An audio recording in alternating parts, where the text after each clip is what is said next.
안녕하십니까. 더배우원 여러분, 청소년 상담사 2급 대비를 위한 필기시험 오늘 8번째 시간 첫 번째 과목인 청소년 상담의 이론과 실제에 관한 내용을 학습하겠습니다. 오늘은 58페이지 지난 시간에 우리가 TA 이론을 설명을 했고요. 이 TA 이론에 관련된 내용을 이어서 TA 상담의 어떤 목표 또는 목적에 관련된 내용을 좀 설명하고 이어지는 내용 설명하도록 하겠습니다. 일단 58페이지 중앙에 보면 상담의 목표라고 하는 것이 있습니다. 이 TA 이론은 일반적으로 각성, 자기의 문제를 각성하게 하거나 자신의 자아 상태를 알아차릴 수 있도록 도와주는 이런 것이 상담의 목표이기도 하고, 그 다음에 자발성입니다. 그래서 자신의 어떤 감정을 스스로 자유롭게 표현할 수 있도록 하고 강박관념에서 벗어날 수 있도록 하면서 지나치게 예를 들면 널스 페어런트, 양보하고 참아주고 인내하는 그러한 행동 패턴에서 좀 벗어나서 자기 감정에 좀 충실하고 자기 얘기, 속에 있는 얘기를 할 수 있도록 도와주는 이러한 자발성의 내용을 목표로 하고 있고요. 그 다음에 마지막으로 친밀성입니다. 일반적으로 다른 사람과의 관계에서 열등감에 빠지지 않으면서 친밀성을 유지할 수 있도록, 그러니까 원만한 사회생활, 그러니까 원만 패턴이죠. 우리가 지난 시간에 끝에 배웠던 그 원만 패턴 있죠. I am okay, you are okay. 너도 옳고 나도 옳고, 이러한 어떤 자아 상태를 유지할 수 있도록 도와주는 것이 바로 이 상담의 목표, 목적이다, 이렇게 얘기할 수가 있습니다. 그 다음에 이제 이 TA 이론에 있어서 상담의 과정입니다. 좀 복잡한데요. 이 과정은 여러분들이 좀 암기해 두실 필요가 있습니다. 제 교재 제일 아랫단에 보게 되면 상담의 절차는 계약이라고 하는 독특한 단계가 있고요. 그 다음에 구조 분석과 교류 분석, 게임 분석, 생활 각본 분석을 합니다. 자, 우리가 이미 이 부분에 대해서도 우리가 순서적으로 얘기했지만, 구조 분석, 우리가 내용적으로 보면 자아 상태를 얘기하는 거죠. 페어런트, 아덜트, 차일드.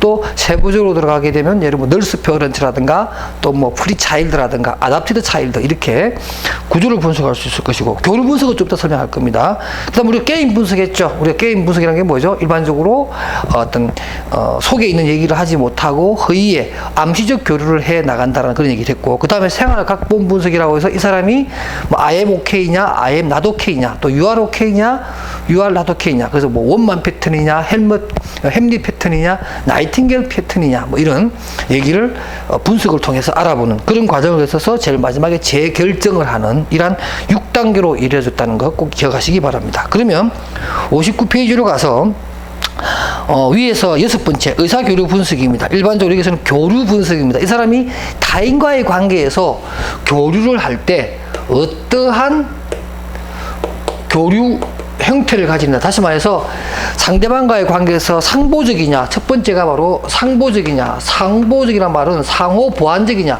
줄 거 주고 받을 것 받는, 그게 바로 원만 패턴의 행태를 지니느냐, 아니면 교차적 교류라고 해서 어떤 사람과 만났을 때 서로가 자기 하고 싶은 말은 자기가 하고 이쪽에서는 또 듣고 싶은 말만 듣고, 그 서로가 교차가 돼버리는 거죠. 그러므로서 어떤 원만한 의사결정을 못하고 또 의사교류를 못하는 이런 형태를 말하는 것이고, 세 번째는 이제 암시적 교류입니다. 말을 하는데 속에 있는 얘기를, 진심을 얘기하는 것이 아니라 허상을 얘기함으로 해서 제대로 된 스트로크를 받지 못하고 항상 뭐가 남다고 그랬죠? 암금, 풀지 못한 감정, 그렇죠, 라켓이 남는 그러한 교류를 암시적 교류라고 합니다. 그래서 이러한 교류 분석을 통해서 교차가 되느냐, 상보가 되느냐, 아니면 암시적 교류가 되느냐, 이렇게 분석해 보는 것을 교류 분석이라고 하고, 세 번째 단계에서 일어납니다. 그 다음에 이제 게임, 라켓 분석 제가 말씀드렸고, 게임이 뭐다, 라켓이 뭐다, 이렇게 말씀드렸으니까 넘어가도록 하고요. 그 다음 60페이지도 역시 마찬가지입니다. 위에서 한 8번째, 9번째가 나오네요. 양가로 4번에 각본 시나리오 분석이라고 하는 거, 앞에서 표로 보고 했죠. I am okay, you are not okay, 이런 것들을 얘기합니다. 그 다음 60페이지 이제 끝에 보면 상담의 기법이 나옵니다. 그 기법이 나오면 비너자 기법. 우리가 비너자 기법, 이거 게시탈트 상담 이론의 기법 아니냐? 물론 게시탈트 상담 이론에서 가장 중시하는 기법 중에 하나이면서도, 그러나 상담 이론들이 꼭 이 기법은 여기에서만 쓰고 또 요 이론에 쓰이는 요것들은 꼭 여기에만 쓴다 이런 건 없어요. 그러니까 필요하다면 얼마든지 뭐 비너자 기법도 좋다면은 TA 이론에서 사용할 수도 있고 또 할 수도 있습니다. 또 61페이지 보게 되면 위에서 8번째 보면 또 역할 연기라고 하는 것도 있습니다. 뭐 롤플레잉 이것은 뭐 어떤 한 이론의 독특하고도 배타적인 어떤 그런 기법이라기보다는 필요하다면 얼마든지 쓸 수 있죠. 뭐 역할 연기 우리 인지적 접근에서 쓸 수도 있겠고 또 뭐예요? 사이코 드라마와 같은 그러한 정신분석적 치료 장면에서도 활용할 수 있는 그러한 기법들인데요. 특히나 이 TA 이론에서는 비너자 기법, 역할 연기, 또 마지막에 나오는 가족 모델링이라고 해서 이런 것도 있습니다. 이 TA 이론에서는 극삼각형 치료법도 있습니다. 이 극이란 것은 이게 뭐 어떤 극단 얘기하는 것이 아니라 드라마입니다. 드라마.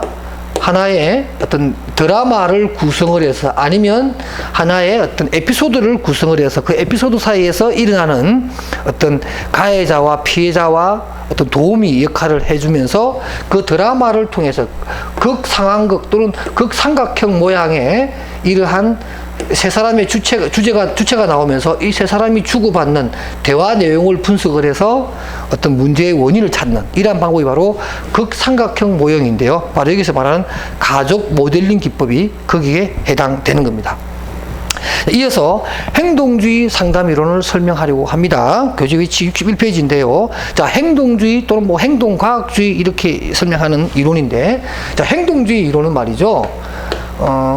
보통 우리가 뭐 행동주의 이렇게 상담 이론 이렇게 얘기를 하는데 꼭 이 행동주의 쪽에 많이 심취해 있고 또 행동주의적인 이론을 많이 펼치시는 분은 꼭 여기다가 본인들의 이론은 행동과학주의 상담 이론이라고 해서 꼭 이 과학이라고 하는 꼭 사이언스라고 하는 이 용어를 쓰기를 좋아합니다. 그것은 이러한 행동주의 상담 이론이 매우 과학적이며 데이터 분석적이며 아주 방대한 자료를 가지고서 하는 그러한 과학적 과정을 거치고 또 검증받은 그러한 기법들을 많이 사용한다 이런 의미가 되겠죠.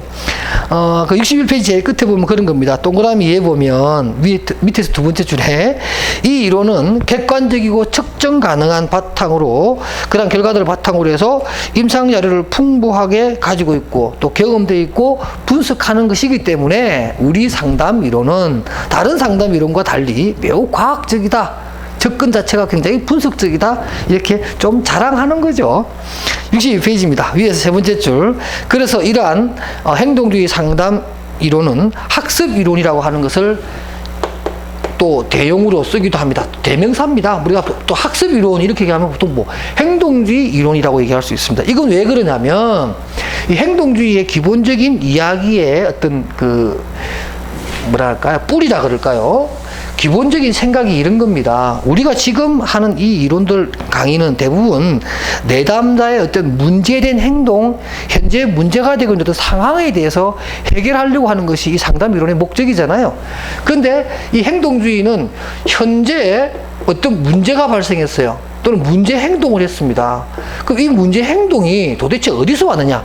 예를 들면 게시탈트 같은 경우라면 이 사람이 현재 문제 행동하는 이유는 바로 언피니시드 비즈니스, 미해결 과제가 작동이 되어서 정경과 배경이 자유롭지 못해서 불일치가 일어나고 부적응의 문제가 생긴다. 이렇게 설명할 수가 있겠죠. 그럼 똑같은 상황 속에서 행동주의는 뭐라 그러느냐? 현재의 문제 행동, 잘못된 이 상황은 뭐 때문에 일어나냐면 과거에 잘못된, 그죠? 잘못된 어떤 학습이 원인이 되어서 지금의 이 문제 행동 또는 잘못된 행동을 한다. 이렇게 설명을 하는 겁니다. 그러니까 해결책은 뭐예요? 바로 이 문제 행동을 고칠 수 있는 유일한 방법은 잘못된 학습이 아니라 현재의 뭐죠? 현재의 잘된 학습을 투입함으로 해서 과학적으로 투입함으로 해서 이 행동을 해결할 수 있다 이런 입장입니다. 그러니까 학습 이 학습이 양쪽에 다 포진되어 있는 거예요. 지금 현재 행동이 잘 됐든 못됐든 그것은 학습의 영향을 받았고 또 이 행동을 잘못된 행동을 좋은 행동으로 바꾸려면 또 역시 학습이라고 하는 절차를 통해서 고칠 수 있다 이렇게 얘기하기 때문에 행동주의 이론을 또 우리는 다른 말로 학습 학습 이론이다 이렇게 얘기할 수 있고 그들도 그렇게 얘기를 합니다. 행동주의 이론의 인간관은 거기 나와 있는 것처럼 말 그대로 not good, not bad예요. 호스폴드라는 분이 말하기를 인간은 좋지도 나쁘지도 않다. 말 그대로 뭐 백지 같은 상태다. 이렇게 설명을 하면서 인간은 환경의 자극에 대해서 반응하는 유기체다라고 해서 인간은 환경에 어떤 자극이 있을 때 그 자극에 대해서 반응을 하는 약간은 좀 수동적이라고 할 수도 있겠고 아니면은 약간 주체성이 좀 부족한 약간은 그렇게 좀 좋지 않은 의미? 그런 의미도 있겠죠. 그러니까 인간이라고 하는 게 어떤 스스로 창조적인 존재라기보다는 영향을 받으면서 학습되면서 제대로 된 삶을 살 수 있다. 그러니까 학습을 받지 않으면 그야말로 짐승과 비슷한 어떠한 그러한 상태에 빠져 있을 수도 있다. 이런 생각도 기저에 깔려 있다고 보면 됩니다. 그러나 1970년대 이후에 그 인간관이 좀 바뀝니다. 이제 반두라라고 하는 사람이 등장을 하면서 이 반두라라고 하는 사람은 행동주의 이론에서도 인지적 측면을 매우 강조하는 그러한 이론인데요. 바로 이 이론가인데 이 이제 반두라의 등장 이후로 이 행동주의에서 바라보는 인간관도 조금씩 바뀌면서 인간을 좀 더 긍정적이고 자기 창조적이며 자기 조절이 가능하고 자기 관리가 가능한 인간으로 인간관이 좀 바뀐다라는 부분 꼭 알아두시기 바랍니다. 63페이지로 가겠습니다. 위에서 세 번째 줄에 행동주의의 상담 이론의 기본적인 가정이 있습니다. 자, 인간관에서 약간 이제 내용을 조금 더 상담에 맞게끔 좀 고친 내용들인데 볼게요. 가봅시다.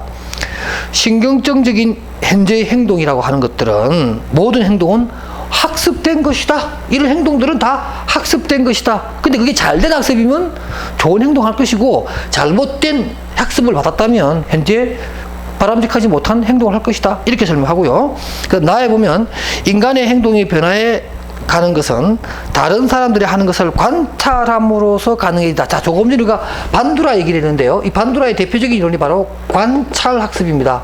모델링 같은 거죠. 인간의 행동을 관찰을 통해서도 우리는 좋은 행동, 나쁜 행동을 결정할 수 있다. 결정되어진다. 이렇게 설명을 하고요. 다 볼까요? 인간의 행동은 생활 환경이 제공하는 강화의 형태와 그 빈도에 의해서 결정되어진다. 이렇게 얘기하면서 인간의 행동은 학습된 것, 그 다음 또 대리 학습이나 또는 어떤 관찰을 통해서 인간은 행동을 결정하게 된다. 이런 얘기를 합니다. 64페이지로 가겠습니다. 자, 지금은 이제 우리 행동주의에 대해서 얘기를 하는데요. 이 행동주의에 대해서 조금은 좀 개괄적인 설명을 좀 해드리고 가야겠습니다. 우리 행동주의를 얘기할 때 뭐 초기 입장에서만 얘기해도 안 되고요. 또 지금 뭐 70년대 이후의 얘기만 해도 안 됩니다. 그 전에 고전적 얘기도 해야 되니까. 그래서 행동주의 이론은 우리가 크게 세 분류로 나눕니다. 첫 번째가 뭐냐면 고전적 조건화라고 하는 것이 있고요. 그 다음에 두 번째는 조작적 조건화라고 하는 것이 있고, 그 다음에 세 번째는 인지적 접근으로 우리가 얘기할 수가 있습니다. 여러분 교재 위치는 64에서 65페이지까지 넘어가는 그 단계로 제가 설명해 놓는데요. 이 고전적 조건화는 여러분 잘 알고 있는 파브로프의 게시름입니다. 파브로프의 게시름으로서 예를 들면 무슨 무조건 자극에 의해서 무조건 반응을 일으키는 자극에 의해서 무조건 반응을 일으키는 요 관계와 그 다음에 중성 자극, 예를 들면 먹이를 준과 동시에 종소리를 들려주는 이러한 중성 자극을 통해서 중성 자극 또는 조건 반응을 일으키는 이러한 관계를 통해서 학습시키는 것이 바로 고전적 조건화입니다. 주로 하등 동물들의 어떤 그런 훈련이죠. 예를 들면 뭐 개에게 침을 흘리게 한다거나 아니면 스크스단에 코끼리가 발을 들게끔 하는 행동들은 먹이를 주는 것이 아니라 전기장치 같은 자극을 줌으로 해서 무조건 발을 들게끔 만들어버리는 그러한 과정을 통해서 발드는 학습을 시키는 이런 것이 바로 고전적 조건하고 하라고 할 수 있습니다. 그 다음에 두 번째가 이제 조작적 촉근화인데, 말 그대로 오퍼레이팅입니다. 이 조작적 촉근화는 여러분 잘 알고 있는 스키너 박사의 그 유명한 스키너 박스가 있죠. 그 지를 딱 집어넣어 놓고 지가 움직이면서 바람직한 행동을 했을 때, 우연이라든 계획적이든 했을 때 치즈 같은 이런 것을 줌으로 해서 강화와 옳은 행동에 대해서는 강화를 해주고 잘못된 행동에 대해서는 벌을 줌으로 해서 바람직한 행동을 계속 재현 가능하게끔 하는 그러한 학습 이론, 그 조작적 촉근화입니다. 그러면 또 1970년대 이후로는 인지적 촉근화에서 인간의 학습이라는 게 이렇게 꼭 동물 다루듯이 이렇게 하는 것뿐만 아니라 인지적인 측면에서도 인간은 얼마든지 학습이 가능하다. 대표적인 것이 조금 전에 우리가 반두라 얘기했던 관찰학습, 또 뭐예요? 대리학습, 모델링, 인지적 모델링, 자기관리, 무슨 통제, 이런 기법 등을 행동주의에서도 얘기하면서 얼마든지 인간은 또 인지적으로도 학습이 가능한 존재이기 때문에 인지적 과정을 통해서 인간은 올바른 행동을 학습하게 된다, 이렇게 설명하는 이 세 가지 큰 카테고리가 있다, 이렇게 설명을 드립니다. 부가적으로 나머지 거 읽어봐 주시고요. 66페이지로 가겠습니다. 66에 보면은 바로 강화와 벌이 있습니다. 조작적 촉근화에 있어서 이 강화와 벌은 다양한 어떤 기법의 형식으로 설명되기도 하고, 행동주의에서 우리가 보통 말하면 이 고전적 촉근화는 일반적으로 뭐 하등동물에 해당되는 것들이기 때문에 인간에게는 좀 안 맞았습니다. 그래서 인간에게는 가장 많이 맞는 것이 조작적 촉근화와 인지적 촉근화, 이 두 가지 쓰는데, 특히 이제 이 조작적 촉근화는 우리가 좀 어린 아이들 있잖아요. 그 부모가 이렇게 예를 들면 신발 정리해, 아무리 말을 해도 신발 정리해야 된다는 것조차도 알지 못하면 고전적 촉근화로 가야 되고, 신발 정리하는 게 좋다는 건 알아. 그러나 하기 싫어. 그러면 회초리를 탁 들게 되죠. 그건 뭐냐면은 신발 정리하는 것이 좋을 거고 부모님한테, 어머니한테 칭찬받을 거라는 것도 알아요.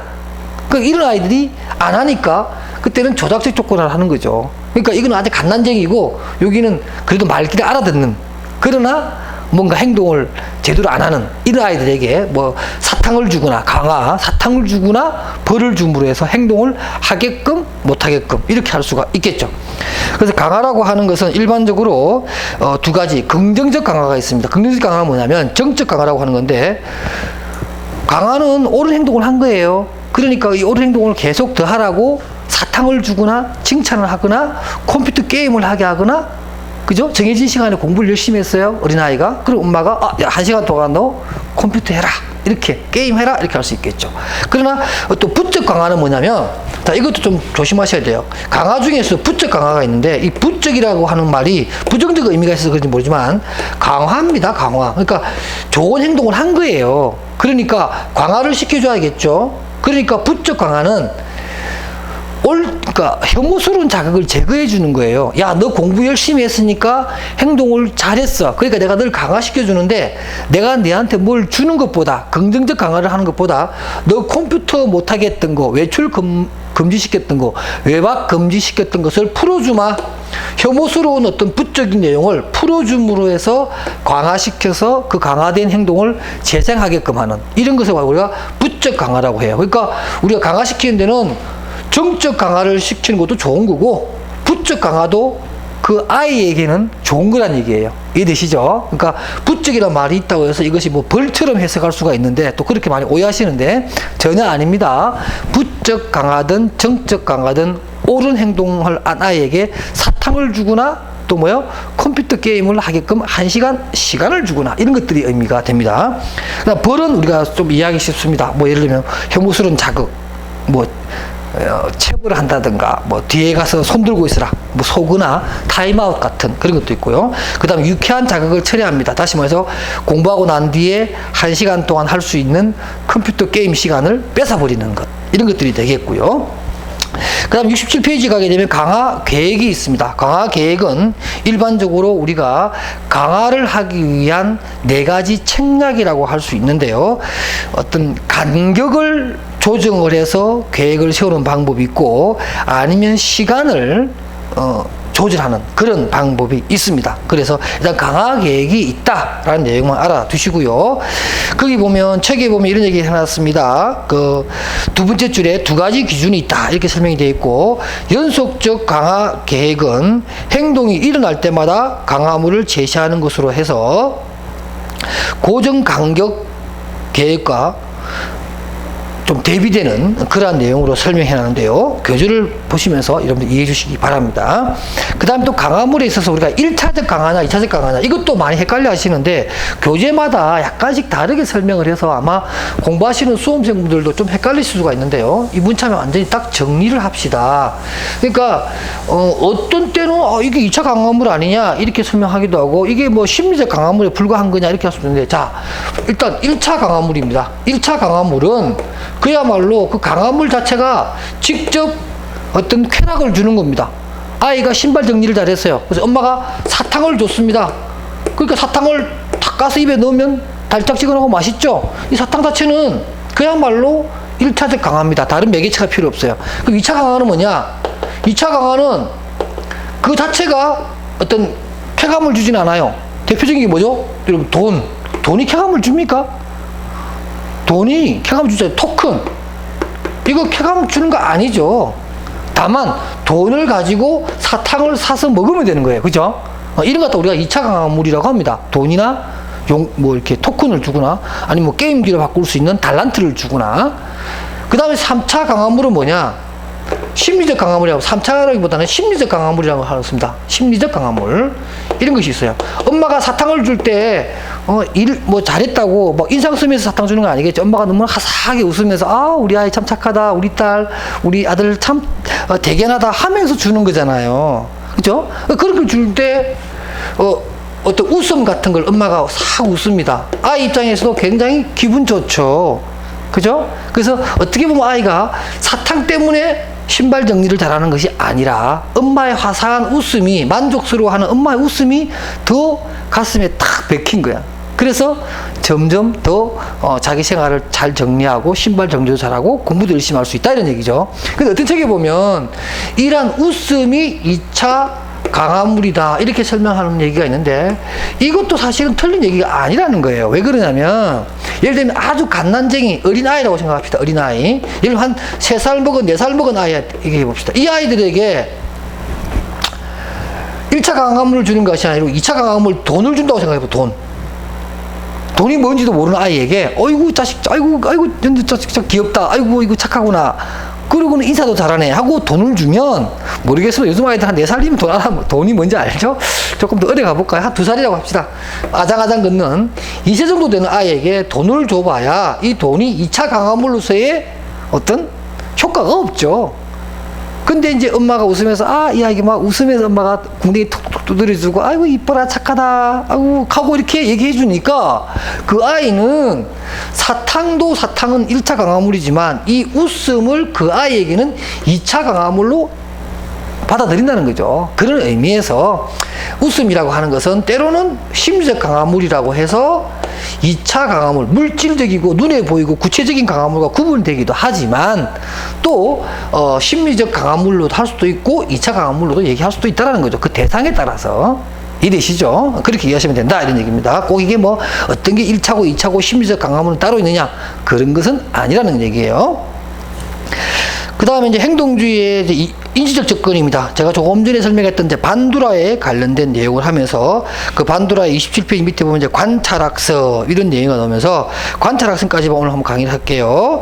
관찰학습은 단계가 있습니다. 주의 집중, 파지, 운동 재생 단계, 마지막으로 동기화라고 하는 이 4단계 여러분들 꼭 기억하시기 바랍니다. 그 68페이지 제일 위에 있는 주의 집중, 동그라미 1번부터 제일 마지막에 4번 동기화 기능까지, 우리가 보통 반두라 하면 항상 나오는 것이 바로 이 관찰학습, 그 다음에 또 다음 시간에 또 언급하게 될 바로 셀프 에피케시, 자기 효능감, 요 2가지 단어만큼은 반두라와 또는 행동주의의 인지적 접근에 있어서 굉장히 중요한 내용이니까 꼭 암기하고 이해해 두는 걸로 약속을 하고 이 시간 수업 마치도록 하겠습니다. 여러분 수고하셨습니다. 다음 시간에 뵙도록 하겠습니다.